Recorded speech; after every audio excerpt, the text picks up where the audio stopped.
Hello again, college football fans. Coming at you for the second time today, Wednesday, November 17th, 2021. I decided to go ahead and do the Bama game preview and prediction in its own video, which worked out well.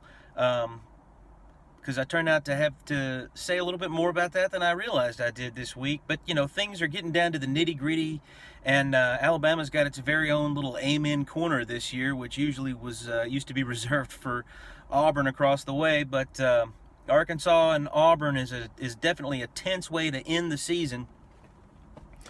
But it's not as tense as the beginning part of the season. But moving on to the nation, I don't see any huge upset possibilities lurking around there, except for one.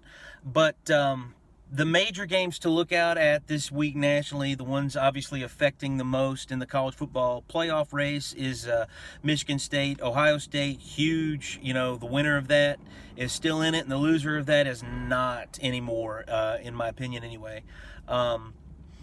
You got Oregon at Utah. That's going to be a big one. Oregon's going to have a tough time getting out of that one, I think.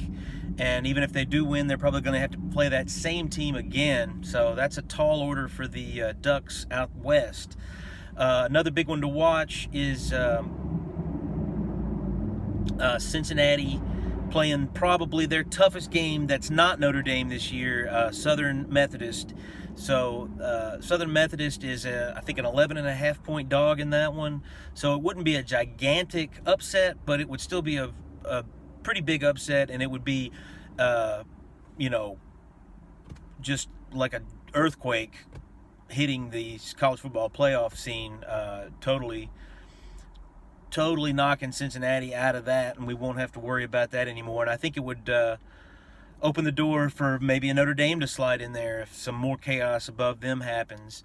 The big upset that I see that there's a possibility of happening would be Maryland over Michigan. They've got the Tungavaloa little brother slinging it out there, and if he gets hot, then you could definitely see Michigan struggling with those boys out there. Moving on to the conference, this is the big Division I AA week for everybody. Alabama used to be on this rotation, and I'm very glad that they're not anymore the week leading up to the rivalry games. I always felt like that was kind of a momentum killer if you had a lot of momentum going into your rivalry week there at the end. But somehow or another, we managed to get our last Patsy game out of the way last week, and I'm thankful for that. But in saying all that, just go ahead and assume that I am picking every SEC team to win those games, and I'm not going to bother with trying to predict scores because, first of all, who cares? And secondly, those games are always fairly predictable, but, scores can sometimes not tell the story of a game, so especially in games like that. And I'm not going to worry about trying to pick the scores of these, but I don't believe that any SEC school is going to lose to a non-SEC school this week. Now the ones that are in conference, obviously I made an entire video about the Alabama-Arkansas game, and the only other ones that we have besides that are Florida-Missouri. Now that's probably the most interesting conference game outside of Tuscaloosa this week, in my opinion, because of Florida. I mean, what are they going to do? Is Mullen going to be able to muster one more win out of this team? My guess is no. I think that team is completely quit on him.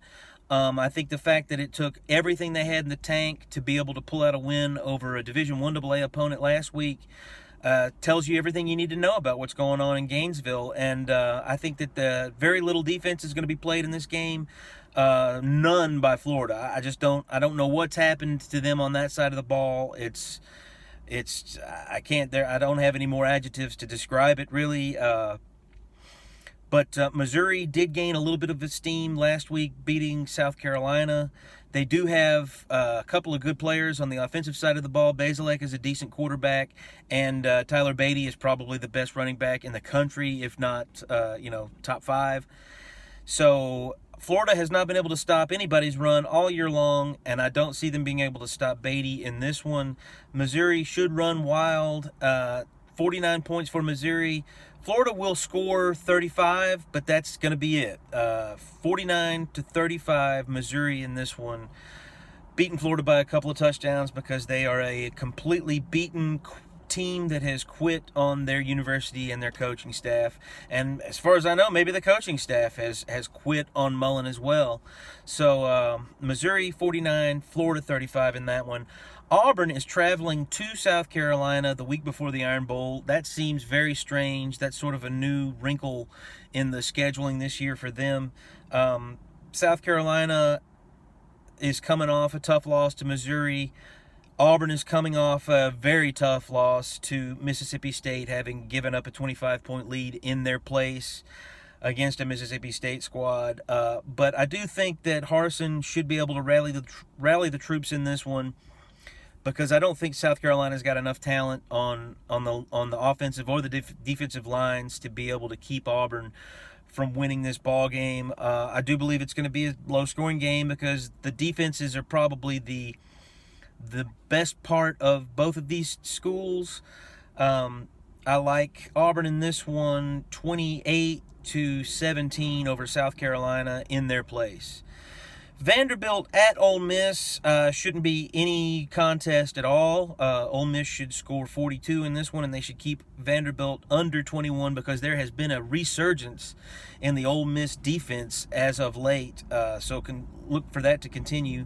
I like Ole Miss in this one, 42-10 over the Commodores of Vanderbilt. That will pretty much do it for any games worth talking about this week.